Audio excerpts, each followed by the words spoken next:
विद्यार्थी मित्रांनो, history by Santosh Chavan या आपल्या चॅनलवर तुम्हा सर्व विद्यार्थी मित्रांचं पुन्हा एकदा खूप खूप स्वागत. मित्रांनो, कंबाईनची परीक्षा जवळ आलेली आहे. गट क आणि त्याचबरोबर गट ब अशा दोन्ही परीक्षा आता इथे या ठिकाणी जवळ आलेल्या आहेत. आणि त्या परीक्षेची तयारी करत असताना प्रिव्हियस इयर क्वेश्चन या ठिकाणी पाहणं खूप जास्त गरजेचं या ठिकाणी आहे. आणि म्हणून आजच्या आपल्या या सेशनमध्ये आपण भारताच्या स्वातंत्र्य चळवळीमध्ये महाराष्ट्राचं काय नेमकं योगदान या ठिकाणी राहिलं, या टॉपिकशी संबंधित एक दुसरं महत्त्वाचं सत्र आपण इथे या ठिकाणी करत आहोत. यामध्ये जे काही आयोगाने प्रिव्हियस इयर क्वेश्चन या ठिकाणी दिलेले आहेत, त्या प्रश्नांची चर्चा आपल्याला इथे या ठिकाणी करायची आहे. तेव्हा सुरू करूया आजचं महत्त्वाचं सेशन. लक्षात घ्या, एक प्रश्न विचारला संयुक्त गट ब पूर्व परीक्षा 2018च्या पेपरमधला आहे. आता बघा, हा प्रश्न काय आहे तो नीट समजून घ्या. कृष्णाजी प्रभाकर खाडीलकर यांचे अनुयायी झाले असं म्हटलेलं आहे. तर कोणाचे अनुयायी झाले असा प्रश्न विचारलेला आहे, लक्षात घ्या. ते कोणाचे अनुयायी आहेत असा प्रश्न नाही विचारला. ठीक आहे ना. तर कृष्णाजी प्रभाकर खाडीलकर हे कोणाचे डॅश डॅश यांचे अनुयायी झाले असं आहे. तर हे कोणाचे अनुयायी होते बरं? तर हे अनुयायी होते बाळ गंगाधर टिळक यांचा. मात्र तिथं विचारलं ते यांचे अनुयायी झाले, हे लक्षात घ्या. आणि त्यामुळं या प्रश्नाचं राइट आन्सर काय आहे? तर या प्रश्नाचा राइट आन्सर आहे मोहनदास करमचंद्र गांधी यांचे ते अनुयायी झालेले आहेत, हे लक्षात घ्या. म्हणजे काय? तर आपल्याला पाहायला भेटतं, की बाळ गंगाधर टिळकांचे ते सहकारी या ठिकाणी होते जी प्रभाकर खाडीलकर. आपल्याला माहिती असेल, की यांनाच या ठिकाणी काकासाहेब खाडीलकर या नावाने पण संबोधलं जातं. आणि लक्षात घ्या, कीचक वध या नावाचं एक अत्यंत महत्वाचं नाटक जे आहे, हे 1899 साली हे हे तात्यासाहेब 1898-99 दरम्यान हे तात्यासाहेब किंवा काकासाहेब खाडीलकरांनी इथे या ठिकाणी लिहिलं. तर याच कीचक वध या नाटकाच्या माध्यमातून पाहायला भेटतं, की बाळ गंगाधर टिळकांनी जहाल आणि मवाळ मतवादी यांच्यातील काय नेमका वैचारिक फरक आहे, तो समाजाला सांगितल्याचं एकंदरीत दिसतं. आपल्याला माहिती असेल, की हनुमंतराव कुलकर्णी कोण आहे, की ज्यांना कोल्हापूरचे वासुदेव बळवंत फडके म्हटलं जातं. तर यांनीच या ठिकाणी कोल्हापूरमध्ये या ठिकाणी शिवाजी क्लबची स्थापना या ठिकाणी केली होती. तर लक्षात घ्या, हनुमंतराव कुलकर्णी आणि काकासाहेब खाडीलकर या दोघांनाही लोकमान्य टिळकांनी नेपाळमध्ये पाठवलं होतं बॉम्ब बनवण्याचं प्रशिक्षण घेण्यासाठी, हे लक्षात घ्या. या प्रकारचं हे खाडीलकर जोपर्यंत टिळक या ठिकाणी होते 1920 पर्यंत, तेव्हा हे खाडीलकर हे बाळ गंगाधर टिळकांचे अनुयायी होते, त्यांचे सहकारी होते. मात्र त्यांच्या निधनानंतर ते या ठिकाणी महात्मा गांधींचे अनुयायी झालेले आहेत. अशा प्रकारचा हा प्रश्न आपल्याला इथे या ठिकाणी पाहायला भेटतो. थोडासा किचकट स्वरूपातील, मात्र व्यवस्थितरित्या वाचला, की तुम्हाला याचं उत्तर सहजरित्या या ठिकाणी काढता येऊ शकतं. तर अशा पद्धतीचा हा प्रश्न आपल्याला पाहायला भेटतो. चला दुसरा प्रश्न आपण इथे या ठिकाणी पाहूया. तर बघा, हा एक प्रश्न आपल्याला इथं पाहायला भेटतो. त्यामध्ये दिलेला आहे, भिल्ल, कोळी आणि धनगर यांच्याशिवाय डॅश डॅश वासुदेव बळवंत फडक्यांना येऊन मिळाले. पी-एस-आय मुख्य परीक्षा 2018च्या पेपरमधला हा प्रश्न आपल्याला दिसून येतो. म्हणजे भिल्ल, कोळी आणि धनगर यांच्याशिवाय अजून कोण व्यक्ती आहे, की जी वासुदेव बळवंत फडक्यांना येऊन मिळाली? अशा प्रकारचा प्रश्न आहे. पर्यायामध्ये काय आहे ते आपण पाहूया. पर्यायामध्ये दिले सीताराम गद्रे, रामचंद्रपंत कुलकर्णी, गोपाळ मोरेश्वर साठे आणि उमाजी नाईक अशा प्रकारची ही नावं आपल्याला या ठिकाणी दिसून येतात. तुमचं लक्षात घ्या, या प्रकारे आपण ही नावं पाहिल्यानंतर लगेच आपल्या लक्षामध्ये आलं पाहिजे, की उमाजी नाईक हे या पर्यायामध्ये उत्तर या ठिकाणी नक्कीच नाही. कारण काय आहे, की आपल्याला माहिती आहे, की उमाजी नाईकांना आद्य क्रांतीवीर या ठिकाणी म्हटलं जातं. त्यांनी पहिल्यांदा रामोश्यांचं संघटन केलं आणि इंग्रजांच्या विरोधात एक मोठा सशस्त्र लढा त्यांनी इथे या ठिकाणी उभारलेला या ठिकाणी होता, असं एकंदरीत दिसून येतं. लक्षात घ्या, उमाजी नाईकांचं निधन जे आहे हे 1834च्या दरम्यान झाल्याचं दिसून येतं. 1834ला त्यांना पुण्यामध्ये या ठिकाणी फाशीची शिक्षा या ठिकाणी देण्यात आल्याचं दिसून येतं. आणि त्यांच्याकडनं प्रेरणा घेऊन मग वासुदेव बळवंत फडके हे 1857च्या उठावानंतर 1870 ते 80च्या दशकादरम्यान त्यांनी या ठिकाणी इंग्रजांविरुद्ध एक सशस्त्र क्रांतिकारी लढा उभारल्याचं दिसून येतं. म्हणजे ड पर्याय हे तर याचं उत्तर नक्कीच या ठिकाणी नाही, लक्षात घ्या. मग ड पर्याय जिथं-जिथं आहे ते आपल्या प्रश्नाचं उत्तर नक्कीच नाही. म्हणजे 2 आणि 4 हे उत्तर नाही. आता ज्यांना याचं अचूक उत्तर माहीत नाही, त्या विद्यार्थ्यांना हे 2 उत्तर तर द्यायचं नाही. 2 आणि 4 पर्याय तर द्यायचंच नाही. मग त्यांना काय, त्या दोघांपैकी एक चॉईस करायचंय. परंतु ज्यांना अचूक उत्तर माहिती आहे, ते बरोबर या ठिकाणी या प्रश्नातनं योग्य उत्तर या ठिकाणी देऊ शकतात. तर बघा, हे नाव लक्षात घ्या, गोपाळ मोरेश्वर साठे हे नाव लक्षात घ्या. आणि त्याचबरोबर सीताराम गद्रे हे एक नाव या ठिकाणी आहे. तर सीताराम गद्रे आणि गोपाळ मोरेश्वर या ठिकाणी साठे. तर ही अशी 2 नावं या ठिकाणी आहे, की जे दोघंही वासुदेव बळवंत फडक्यांचे सहकारी या ठिकाणी राहिलेले होते, असं एकंदरीत दिसून येतं. आणि म्हणून आणि त्याचबरोबर हे या प्रश्नाचं राइट आन्सर आपल्याला या ठिकाणी दिसून येतं. तर सीताराम गद्रे आणि गोपाळ मोरेश्वर साठे हे दोघं जणही वासुदेव बळवंत फडके यांच्या सोबत तालमीमध्ये अंग मेहनतीचं काम करत होते. वासुदेव बळवंत फडकेंनी यांना प्रशिक्षण तालमीमध्ये या ठिकाणी दिलं होतं. या प्रकारची माहिती या ठिकाणी मिळते. आणि त्यामुळे हे दोघंही वासुदेव बळवंत फडक्यांना नंतर जाऊन या ठिकाणी मिळालेले आहेत. अशा प्रकारचं हा या प्रश्नाचं उत्तर हे या ठिकाणी लक्षात घ्या. आता बघा, जर का आयोग अशा पद्धतीचे प्रश्न या ठिकाणी फ्रेम करत असतील, तर आपल्याला हा अंदाज आला पाहिजे की वासुदेव बळवंत फडके यांचे जे सहकारी आहे, तर त्या सहकाऱ्यांवर प्रश्न विचारले जातील भविष्यामध्ये. तर या 2 नावांच्या व्यतिरिक्त आणखीन कोणती नावं आहेत का, की जे वासुदेव बळवंत फडक्यांच्या सोबत या ठिकाणी राहिले आणि त्यांच्या कार्याला त्यांनी मदत केली. तर लक्षात घ्या, एक नाव आहे ते म्हणजे दौलतराव नाईक. दौलतराव नाईक ही एक महत्वाची व्यक्ती आपल्याला या ठिकाणी पाहायला भेटते. तर दौलतराव नाईक हे वासुदेव बळवंत फडके यांचा राइट हँड मानला जातो, हे लक्षात घ्या. याच दौलतराव नाईकांनी वासुदेव बळवंत फडक्यांना हे आश्वासन दिलं होतं, की माझा जो काही देह आहे, हा देह तुमच्यासाठी मी या ठिकाणी अर्पण करतो. या प्रकारची भूमिका दौलतराव नाईकांनी वासुदेव बळवंत फडक्यांप्रती मांडली होती, हे या ठिकाणी लक्षात घ्या. तर हे वासुदेव बळवंत फडक्यांचा राइट हँड या ठिकाणी मानले जातात दौलतराव नाईक. दुसरं नाव आहे ते म्हणजे सीताराम गोकाक. नाव नीट लक्षात घ्या. सीताराम गोकाक हे एक नाव आपल्याला या ठिकाणी पाहायला भेटतं. हे सीताराम गोकाक कोण बरं होते? तर सीताराम गोकाक हे या ठिकाणी वासुदेव बळवंत फडके यांचे स्वयंपाकी या ठिकाणी होते, हे लक्षात घ्या. वासुदेव बळवंत फडके यांचे स्वयंपाकी सीताराम गोकाक हे देखील यांच्या सोबत इथे या ठिकाणी या क्रांतीच्या लढाईमध्ये सहभागी झाल्याचं एकंदरीत दिसतं. आणि एक अजून महत्वाचं एक नाव लक्षात ठेवायचं आपण, ते म्हणजे भास्करराव जोशी. नाव नीट लक्षात घ्या. भास्कर जोशी किंवा भास्करराव जोशी हे एक महत्वाची व्यक्ती आपल्याला या ठिकाणी पाहायला भेटते. हे भास्करराव जोशी कोण होते? ते एक ज्योतिष तज्ञ होते किंवा ज्योतिष या ठिकाणी होते. तर यांनी देखील वासुदेव बळवंत फडक्यांना शेवटपर्यंत साथ दिल्याचं एकंदरीत दिसून येतं. लक्षात घ्या, जेव्हा का क्रांतीच्या उठावाची दीर्घ योजना या ठिकाणी करायची असेल, तेव्हा हे भास्करराव जोशी या ठिकाणी ती योजना बनवत होते. आणि जर समजा कोणाला गुप्तपणे भेट घ्यायची असेल, कोणाची तरी गुप्तपणे भेट घ्यायची असेल, तर वासुदेव बळवंत फडके यांनाच या ठिकाणी पाठवत होते, अशा प्रकारची माहिती मिळते. तर नीट महत्वाचा मुद्दा लक्षात घ्या, सीताराम गद्रे आणि गोपाळ मोरेश्वर साठे यांच्या सोबतच तुम्ही दौलतराव नाईक, त्याचबरोबर सीताराम गोकाक आणि भास्करराव जोशी या तिघांची पण नावं ही व्यवस्थितरित्या या ठिकाणी समजून घ्या. कारण यांच्यावर भविष्यामध्ये तुम्हाला प्रश्न विचारला जाण्याची शक्यता आहे. त्यामुळे हे नावं खूप महत्वाची आहे. जर का तुम्ही व्यवस्थितरित्या सिरियसली आपलं लेक्चर्स पाहत असाल, तर ही नावं तुम्ही या ठिकाणी कुठेतरी नोट डाउन करून घ्या. जरूर प्रश्न विचारला जाऊ शकतो. चलो, नेक्स्ट क्वेश्चन जो आहे तो आता आपण इथे या ठिकाणी पाहूया. आता बघा, डेक्कन सभेची स्थापना कोणी केली? या प्रकारचा सोपा प्रश्न या ठिकाणी आहे. डेक्कन सभा जी आहे, तर त्या डेक्कन सभेची स्थापना कोणी केली? तर पी-एस-आय मुख्य परीक्षा 2018 चा पेपर आहे. त्यामधला हा प्रश्न या ठिकाणी आहे. साहजिकच आपल्याला माहिती असेल डेक्कन सभा. डेक्कन सभा स्थापन कधी झाली? तर 1896 ला झालेली आहे. यामागचा इतिहास ज्याला माहिती आहे, त्याला लगेच या ठिकाणी या प्रश्नाचं उत्तर या ठिकाणी येईल. लक्षात घ्या, कंबाईनची परीक्षा द्या, राज्यसभेची द्या, यूपीएससीची द्या, तुम्ही डिपार्टमेंटल पी-एस-आयची द्या किंवा एस-टी महामंडळाची द्या, तलाठीची द्या, कोणतीही द्या. तुम्ही लक्षात घ्या, इतिहासातील घटना पाठ करत जाऊ नका. तर इतिहास समजून घेण्याचा प्रयत्न या ठिकाणी जरूर या ठिकाणी करा.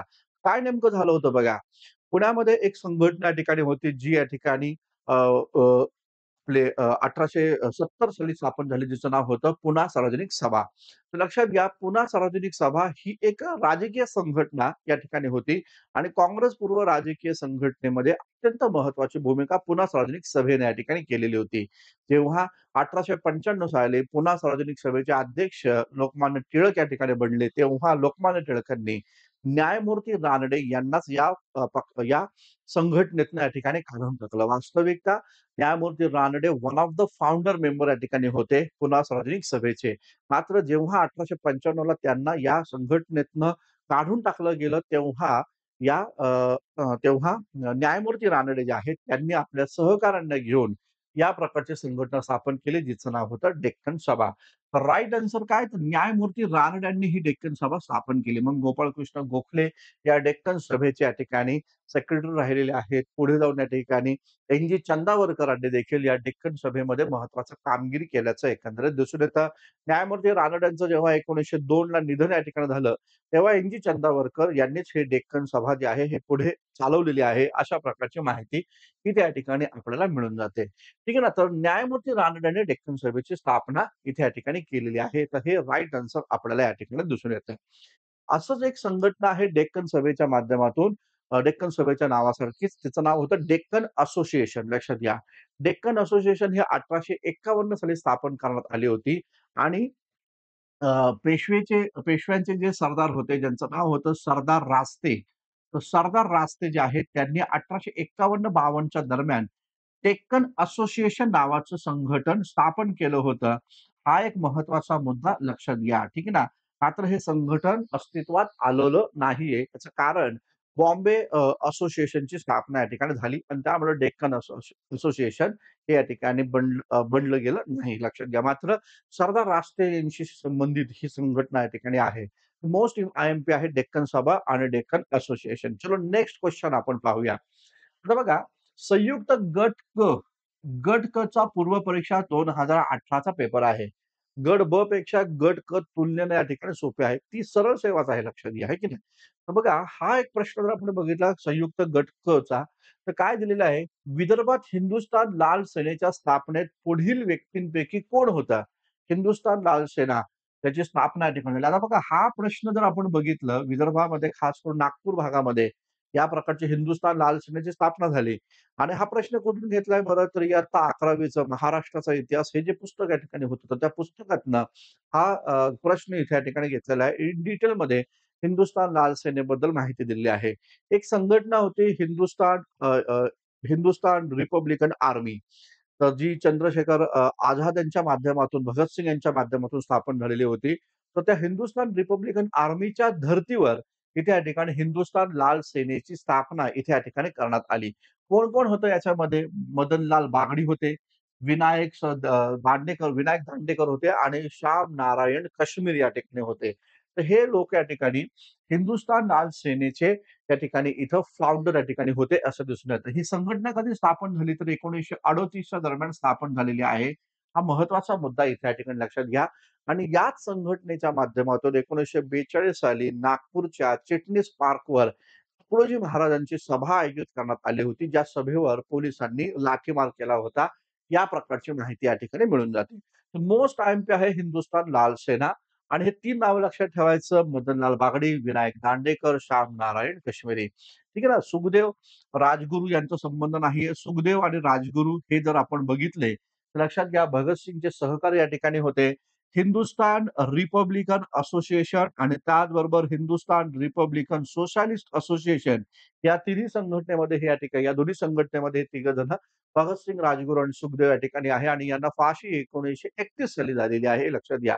तर हिंदुस्थान लाल सेना 1938 साली या ठिकाणी स्थापन करण्यात आलेली संघटना या ठिकाणी होती असं एकंदरीत दिसून येतं. ठीक आहे. चलो नेक्स्ट क्वेश्चन आपण इथे या ठिकाणी पाहूया. बघा संयुक्त गट क पूर्व परीक्षा 2018 चा पेपर आहे. पांडुरंग बापट यांच्या समवेत मुळशी सत्याग्रहात खालीलपैकी कोण सहभागी झालं होतं? या प्रकारचा प्रश्न इथे या ठिकाणी आहे. तर आपले सेनापती बापट जे आहे, ज्यांना पांडुरंग बापट हे त्यांचं नाव. तर त्यांच्यासोबत मुळशी सत्याग्रहामध्ये कोण सहभागी झाले? या प्रकारचा प्रश्न आहे. बघा प्रश्नांमध्ये पर्याय काय दिलेत बघू आपण. कृष्णराव भालेकर, दिनकरराव जवळकर, तात्यासाहेब करंदीकर आणि त्याचबरोबर श्रीपतराव शिंदे.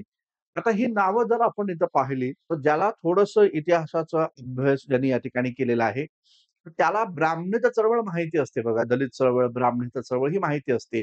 आणि त्यामुळे या नावांमधनं तुम्हाला या ठिकाणी हे जज करता आलं पाहिजे, की या सेनापती बापटांच्या सोबत कोण नसावं? कोण नसावं जर का तुम्ही हे इथं शोधलं, तर तुम्हाला हे लक्षात येतं, की कोण होतं. ठीक आहे ना? मग कोण नसावं? तर कृष्णराव भालेकर नसावेत. का बरं कृष्णराव भालेकर नसावेत? तर कृष्णराव भालेकर हे तर महात्मा ज्योतिराव फुले यांचे सहकारी आहेत. मग या कृष्णराव भालेकर यांनी आपल्याला माहिती आहे दीनबंधू नावाचं वर्तमानपत्र या ठिकाणी सुरू केलं होतं. जे जे दीनबंधू या ठिकाणी सत्यशोधक समाजाचं मुखपत्र या ठिकाणी राहिलेलं होतं. ठीक आहे ना. तर हे एक महत्वाचा मुद्दा. त्यामुळं कृष्णराव भालेकर या सेनापती भाकवटांच्या सोबत त्या काळामध्ये मुळशी सत्याग्रहामध्ये तर विषयच नाहीये. ठीक आहे ना. त्या असतात दिनकरराव जवळकर. दिनकरराव जवळकर जर आपण बघितलं तर हे पण नाव या ठिकाणी नसणार आहे. का बरं? कारण ब्राह्मणता चळवळीतलं अग्रणी नाव या ठिकाणी आहे. है ना. मुळशी सत्याग्रह कधी झाला आपल्याला माहिती आहे. मुळशी सत्याग्रह कधीचा आहे तर 1900 अ, अ, 21 ला चळवळ सुरू झालेली आहे. 1921 ते 23 च्या दरम्यान या प्रकारची ही मुळशी सत्याग्रहाची चळवळ आपल्याला या ठिकाणी पाहायला भेटते. तर लक्षात घ्या, तर दिनकरराव जवळकर त्या काळामध्ये अत्यंत कडवे या ठिकाणी होते आणि त्यांनी ब्राह्मणाच्या चळवळीमध्ये महत्त्वाचं योगदान या ठिकाणी दिलं होतं. त्यामुळे ते पण बापटांच्या सोबत मुळशी सत्याग्रहामध्ये काम करणाऱ्यांपैकी नाही आहेत लक्षात घ्या. दिनकरराव जवळकर आपण पाहिलं तर देशाचे दुश्मन या ठिकाणी लिहिलेलं आहे. त्याचबरोबर या ठिकाणी त्यांनी अ, अ, जे. जवळकरांची जोडी आपल्याला माहिती आहे महाराष्ट्राच्या राजकारणामध्ये अत्यंत महत्त्वाची भूमिका ब्राह्मणाच्या चळवळीमध्ये त्यांनी या ठिकाणी इथे घेतलेली आहे. तात्यासाहेब करंदीकर आणि श्रीपतराव शिंदे. श्रीपतराव शिंदे पण यामध्ये या ठिकाणी नसणार आहे. कारण श्रीपतराव शिंदे पण ब्राह्मणाच्या चळवळीचे महत्त्वाचे या ठिकाणी पुढारी या ठिकाणी होते. आपल्याला माहिती आहे विजयी मराठा आहे की नाही? तर विजयी मराठा जो आहे, हा विजयी मराठा या नावाचं वृत्तपत्र हे श्रीपतराव शिंदेंनी साधारणतः 1920-21 च्या दरम्यान या ठिकाणी सुरू केलेलं होतं. त्यामुळे हे तिघं पण जर आपण पाहिले तर या ठिकाणी हे बापटांच्या सोबत मुळशी सत्याग्रहामध्ये नाहीये. मग कोण आहे? तर तात्यासाहेब करंदीकर आहे. तात्यासाहेब करंदीकर कोण होते लक्षात घ्या. तात्यासाहेब करंदीकर म्हणजे करंदीकर हे लक्षात घ्या. हे नाव आपल्याला माहिती असेल.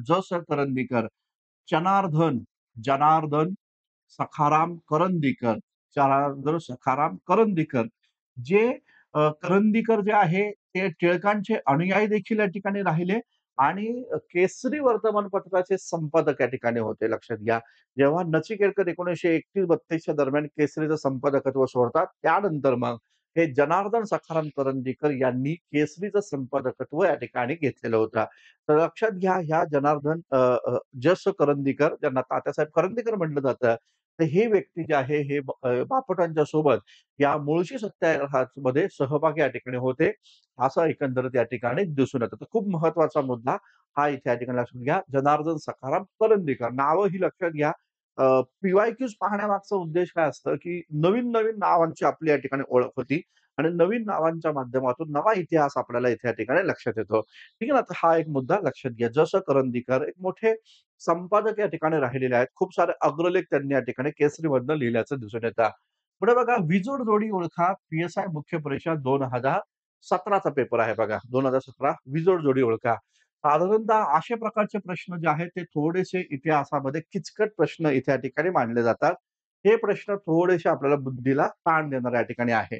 परंतु असे जेव्हा प्रश्न या ठिकाणी विचारले जातील, तेव्हा या प्रश्नांमध्ये जे पर्याय दिलेले आहेत त्यांचा अंतर्संबंध या ठिकाणी चेक करणं गरजेचं आहे. जर का तुम्ही अंतर्संबंध चेक केला, की तुम्हाला ह्या प्रश्नाचं उत्तर सहजरित्या या ठिकाणी मिळतं. आता बघा विजोड व्यक्ती ओळखा असा आहे. बॅरिस्टर जयकर आहे. त्याचबरोबर वासुदेव दास्ताने आहे, अब्दुल सईद आहे आणि काकासाहेब भोकरकर असं नाव या ठिकाणी आहे. आता हे बॅरिस्टर जयकर, वासुदेव दास्ताने, अब्दुल सैफ यांची नावं आपण कधी वाचलीत का? तर नक्कीच आपण या तिघांची नावं या ठिकाणी वाचलेली आहे. कुठल्या पुस्तकामध्ये वाचलेली आहे? आपल्याला पाहायला भेटतं इयत्ता 11वी महाराष्ट्राचा इतिहास या पुस्तकामध्ये आपण या तिघांची नावं या ठिकाणी अभ्यासतो, वाचतो. काय या तिघांचा संबंध आहे बरं? तर लक्षात घ्या तिघांनी असहकार चळवळ जी आहे, तर त्या असहकार चळवळीमध्ये सहभाग या ठिकाणी घेतलेला होता. असहकार चळवळीतील हे कार्यकर्ते आपल्याला पाहायला भेटतात. बॅरिस्टर जयकर, वासुदेव दास्ताने आणि अब्दुल सैफ हे असहकार चळवळीमध्ये होते. अण्णासाहेब भोकरकर हे समाजसेवी होते आणि जे असहकार चळवळीमध्ये यांचा संबंध या ठिकाणी नव्हता लक्षात घ्या. आणि म्हणून मग आपल्या या प्रश्नाचं राइट आन्सर काय आहे? पर्याय क्रमांक 4 अण्णासाहेब भोकरकर हे या ठिकाणी इथं आपला पर्याय इथे या ठिकाणी असला पाहिजे. ते एक समाजसेवक होते. मात्र असहकार चळवळीमध्ये ते सहभागी नव्हते. बॅरिस्टर जयकर, वासुदेव दास्ताने, अब्दुल सैफ हे सगळेच्या सगळे महात्मा गांधींच्या नेतृत्वाखाली असहकार चळवळीमध्ये सहभागी होणाऱ्या कार्यकर्त्यांपैकी या ठिकाणी राहिलेले आहेत, असं एकंदरीत पाहायला भेटतं. तर म्हटलं तर या पद्धतीचे हे प्रश्न असाच अंतर्संबंध लावून तुम्हाला इथे या ठिकाणी याची उत्तरं शोधणं गरजेचं आहे. पुढचा प्रश्न बघा. पी-एस-आय मुख्य परीक्षा 2017 चा पेपर आहे बघा. पी-एस-आय मुख्य परीक्षा 2017.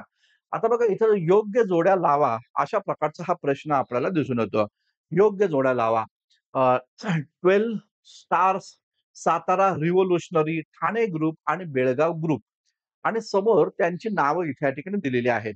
आता बघा जेव्हा असे जोड्या जुळवायला प्रश्न येतील बघा, बघा मी तुम्हाला एक गोष्ट या ठिकाणी सांगतो, की असं कदापिही तुम्ही या ठिकाणी समजू नका, की आपण जो काही अभ्यास केलेला आहे, तो सगळ्याच्या सगळं त्याच अभ्यासावर प्रश्न विचारले जातील, असं बिलकुल या ठिकाणी डोक्यामध्ये घेऊ नका. तुम्ही जिथं विविध ठिकाणी क्लासमध्ये एखाद्या शिक्षकाचा क्लास केला असेल, की एखादं पुस्तक वाचलं असेल, सेल्फ स्टडी केला असेल, तर लक्षात घ्या तुमची अपेक्षा अशी राहते, की मी जेवढा अभ्यास केला आहे, ते सगळंच इथं पेपरमध्ये आलं पाहिजे. जर आलं तर चांगलंच आहे. परंतु जेव्हा अशा काही मुद्दे येतात, तेव्हा तुम्हाला तुमची बुद्धी जी आहे, त्या बुद्धीचा वापर करता आला पाहिजे आणि लक्षात घ्या, जे पण तुम्ही अभ्यास करता, ते अभ्यास तुम्हाला इथे करता आला पाहिजे, हे लक्षात घ्या. ठीक आहे ना? पाठांतर करू नका, पण अभ्यास अप्लायड इथे या ठिकाणी करता येतो का? ते खूप महत्वाचं आहे. तर बघा, हा प्रश्न आपल्याला पाहायला भेटतो. आता इथं लक्षात घ्या, यापैकी डॉक्टर आठवले, दिनकरराव शास्त्री कानडे, काका नाईक, गोविंदराव यालगी ही नावं जर आपण बघितली, तर या नावांमध्ये आपल्या लक्षात असं येतं, की या 3-4 नावांपैकी आपण असं आपल्याला वाटतं, की अरे हे नावं मला फक्त एकच माहिती आहे ते म्हणजे डॉक्टर आठवले. ठीक आहे ना मग. आता ठीक आहे डॉक्टर आठवले जरी माहिती असेल, तरी त्या डॉक्टर आठवल्यांची योग्य जोडी कुठे लागतीये का? हे शोधणं आपलं काम आहे. पहिलं या ठिकाणी आहे. मग डॉक्टर आठवले कुठे वाचलेत? तर येस, इयत्ता 11वीच्या पुस्तकामध्ये वाचलेले आहेत. डॉक्टर आठवले कुठले होते? तर साताऱ्याच्या या ठिकाणी होते. हे माहिती आहे आपल्याला. मग साताऱ्यामध्ये इथं दिसतं बघा, सातारा रिव्होल्यूशनरीज हा एक संघटना आहे. मग नक्कीच याचा संबंध डॉक्टर आठवले यांच्यासोबत असला पाहिजे. तर लगेच तुम्ही इथे या ठिकाणी ही जोडी या ठिकाणी लावून टाकायची. डॉक्टर आठवले, सातारा रिव्होल्यूशनरीज. ठीक आहे ना? आता ही जोडी लागल्यानंतर ब मध्ये 1 या प्रकारची जोडी लागली. ब मध्ये 1 कुठे आहे? इथे आहे. एकाच ठिकाणी आहे. बघा लागली जोडी की लगेच उत्तर तुम्हाला या ठिकाणी येतं. बाकीच्यांची नावं माहीत नसली तरी चालतात. मात्र एक जरी जोडी योग्य पद्धतीने जुळली, की तुम्हाला पर्याय लगेच इथे या ठिकाणी मिळतो. डॉक्टर आठवल्यांबद्दल आपण बऱ्याच वेळा या ठिकाणी अभ्यासलेलं आहे. इयत्ता 11वीचं पुस्तक जर लक्षात घ्या, तुम्ही इयत्ता 11वीचं पुस्तक जर वाचत नसाल किंवा त्याचे नोट्स जर तुम्ही मेंटेन केले नसतील, लक्षात घ्या कंबाईनच्या परीक्षेमध्ये मार्क मिळणार नाही. ग्रुप बी आणि ग्रुप सी नाही मार्क मिळणार लक्षात घ्या. कारण ते जे परीक्षेत तो जो काही पुस्तक जे आहे ते खूप छान पद्धतीचं पुस्तक आहे आणि त्याच पुस्तकाशी अवतीभोवती प्रश्न विचारले जातात. मी म्हणणार नाही की सगळेच प्रश्न त्यातून येतात. मात्र 2-3 प्रश्न 2 ते 3 प्रश्न राज्यसेवा मेन्सला पण असतात. कंबाईनच्या पूर्वला, मुख्यला पण असतात. गट क सारख्या पेपरमध्ये तर हमखास असतात. 2 ते 3 प्रश्न यावर विचारले जातात लक्षात घ्या. त्यामुळे ते पुस्तक या ठिकाणी व्यवस्थितरित्या वाचा आणि जे नव्यानं अभ्यास करणारे विद्यार्थी आहेत, त्यांनी ते पुस्तकाचे नोट्स काढायचा प्रयत्न जरूर करा. खास करून आधुनिक महाराष्ट्राचा इतिहास या 3 धडे आहेत. त्या धड्यांवरचे प्रश्न तुम्ही या ठिकाणी त्यातला एक-एक मुद्दा, एक-एक ओळ खूप महत्त्वाची आहे लक्षात घ्या. ठीक आहे. तर डॉक्टर आठवले, सातारा रिव्होल्यूशन. आता ही जोडी जुळल्यानंतर मग 12 स्टार्स हे दिनकर शास्त्री कानडे यांच्या ठिकाणी आहे. त्याचबरोबर ठाणे ग्रुप जर आपण पाहिलं तर काका नाईक यांच्या ठिकाणी आहे. काका नाईकांचं नाव गजानन गोविंद नाईक हे या ठिकाणी लक्षात घ्या. गजानन गोविंद नाईक जे टिळकांच्या सहकारी या ठिकाणी राहिलेले आहेत आणि गोविंदराव यालगी हे पण एक कट्टर हिंदुत्ववादी या ठिकाणी होते लक्षात घ्या आणि ते पण बेळगावमधले होते आणि त्यांनी या ठिकाणी बेळगावमध्ये बेळगाव ग्रुप हा एक क्रांतिकारी ग्रुप इथे या ठिकाणी स्थापन केला होता. या प्रकारची माहिती या ठिकाणी मिळते. तर 12 स्टार्स बघा हा प्रश्न जर आपण बघितला तर 2 ते 3 वेळा आयोगाने विचारलेला आहे. तर इथं लक्षात घ्या हे पाठच करून टाका, की 12 स्टार्स विचारलं की दिनकर शास्त्री कानडे. त्याचबरोबर 17 रिव्होल्यूशनरी विचारलं की डॉक्टर आठवले. ठाणे ग्रुप विचारलं की काकासाहेब नाईक म्हणजेच गजानन गोविंद नाईक आणि बेळगाव ग्रुप विचारला की गोविंदराव यालगी. ठीक आहे ना. गोविंदराव यालगी हे कन्नड होते लक्षात घ्या. तर त्यांना ते बेळगावमध्ये राहते. तर त्यांनी तिथं बेळगाव ग्रुप या ठिकाणी स्थापन केला. ते दिसतंय सगळे हिंदुत्ववादी विचाराचे या ठिकाणी राहिलेले होते आणि एक सशस्त्र क्रांतिकारी उठाव त्यांनी या ठिकाणी केलेला होता. तर राइट आन्सर काय आहे? पर्याय क्रमांक 3 हे या ठिकाणी लक्षात घ्या. बघा मी सांगतो तेच तुम्हाला, की अपेक्षा अशी धरू नका, की सगळेच्या सगळे प्रश्न आपल्या मर्जीप्रमाणेच येतील. आले तर चांगलेच आहे. परंतु नाही जरी आले तर 1 किंवा 2 प्रश्न अशा पद्धतीनं एलिमिनेशन मेथड वापरून तुम्हाला ते उत्तर या ठिकाणी सॉल्व्ह करणं गरजेचं या ठिकाणी राहतं, लक्षात घ्या. चलो नेक्स्ट क्वेशन आपण या ठिकाणी पाहूया. किंवा योग्य जोड्या जुळवा. कर सहाय्यक मुख्य परीक्षा 2017 चा आहे. हा सोपा आहे बघा. दलित चळवळीशी संबंधित म्हणजे बाबासाहेब आंबेडकरांच्या आधी जी काही दलित चळवळ होती, त्याशी संबंधित हा प्रश्न आहे. महाराजा सयाजीराव गायकवाड, पी. त्यागराज शेट्टी आणि टी.एम. नायर, गोपाळ बाबा वलंगकर, किसन फागू बनसोडे. मी वारंवार या ठिकाणी तुम्हाला सांगतो, की जेव्हा पण तुम्हाला जोड्या जुळवा असा प्रश्न या ठिकाणी विचारला जातो, तेव्हा लक्षात घ्या मित्रांनो, कृपा करून त्यातलं एक जोडी लावण्याचा तुम्ही पहिला प्रयत्न या ठिकाणी करा. जर का त्या जोडीतून लगेच उत्तर सापडत असेल, तर लगेच तुम्हाला त्या प्रश्नातनं तो प्रश्नामध्ये तुम्हाला पैकीच्या पैकी मार्क या ठिकाणी मिळून जातात. मग इथे मला काय माहिती आहे, तर मला माहिती आहे गोपाळबाबा वलंगकर. गोपाळबाबा वलंगकरांनी काय केलं, तर विटाळ विध्वंस या ग्रंथाचे ते लेखक इथे या ठिकाणी राहिले. मग क मध्ये जर आपण बघितलं 2 कुठे आहे? बघा पहिल्याच पर्यायामध्ये 2 आपल्याला या ठिकाणी पाहायला भेटतात. गोपाळबाबा वलंगकर विटाळ विध्वंस या ग्रंथाचे लेखक या ठिकाणी राहिलेले आहेत. मग सयाजीराव गायकवाड अस्पृश्यता निवारण परिषदेचं आयोजन त्यांनी केलं होतं का? येस.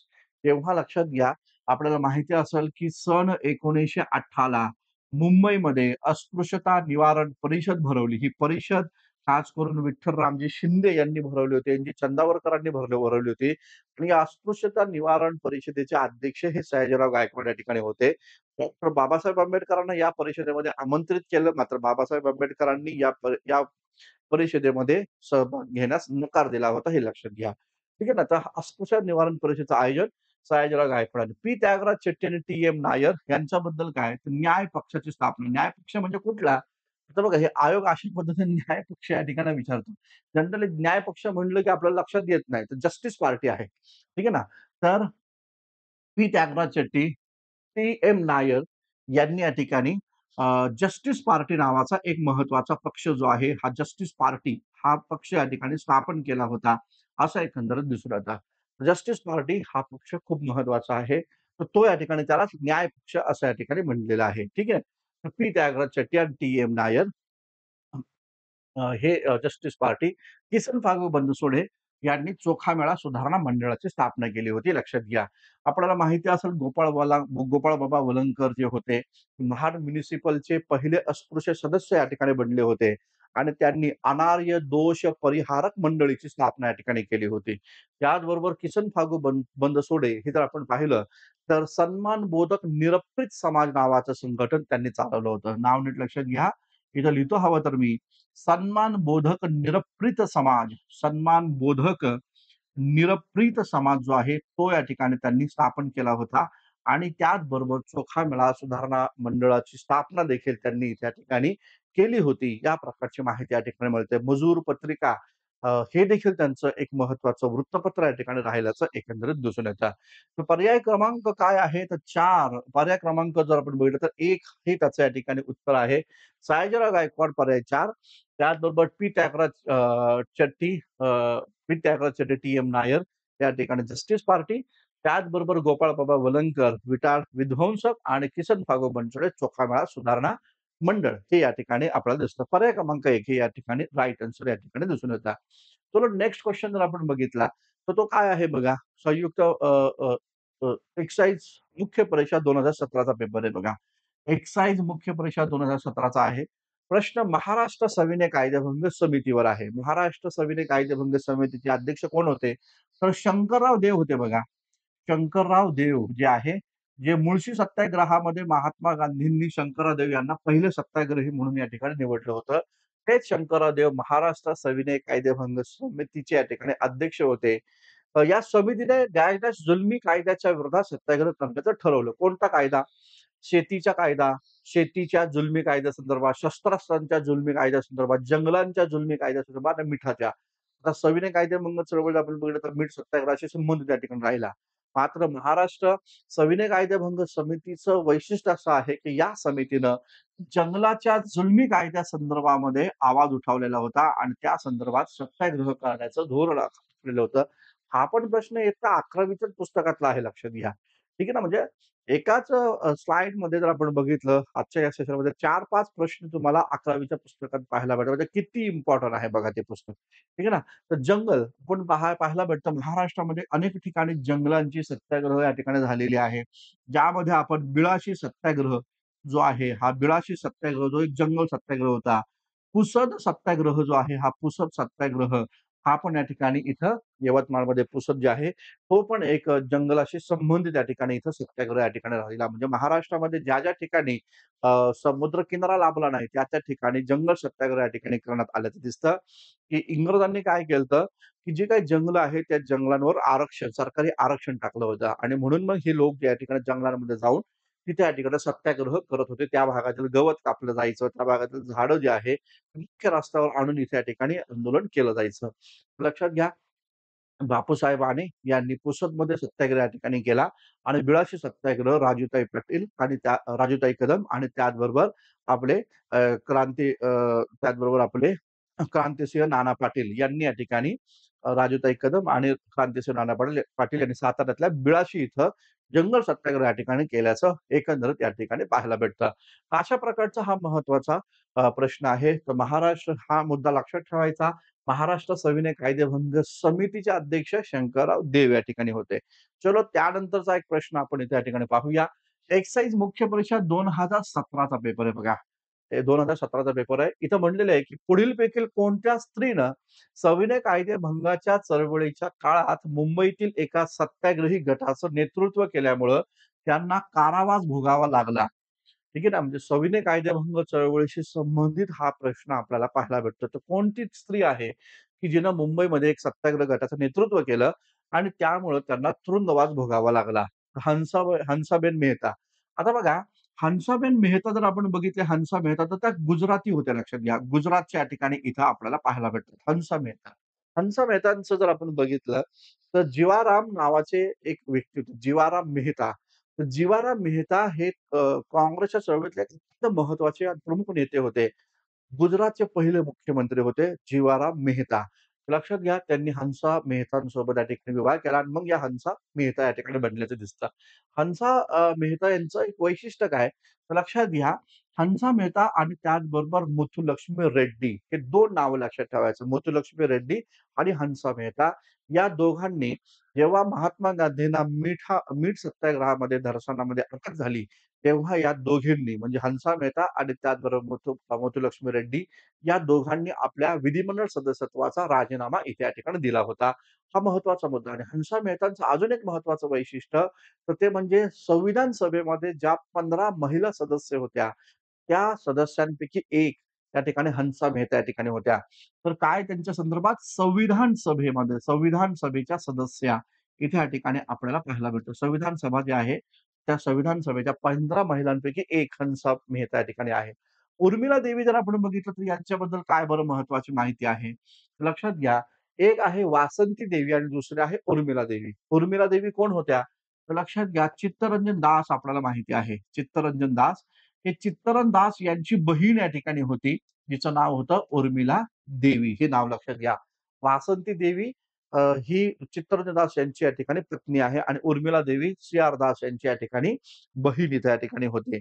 आपल्याला माहिती असेल वासंती देवी आणि उर्मिला देवी यांनी चित्तरंजन दास यांच्या सोबत 1921 ला मुंबईच्या चौपाट्यांवर जेव्हा या ठिकाणी प्रिन्स ऑफ वेल्स भारतात आला होता, तेव्हा त्याचा निषेध केला होता आणि त्या बदल्यात 6 महिन्याचा तुरुंगवास या दास कुटुंबियांना झाला होता, या प्रकारची माहिती मिळते.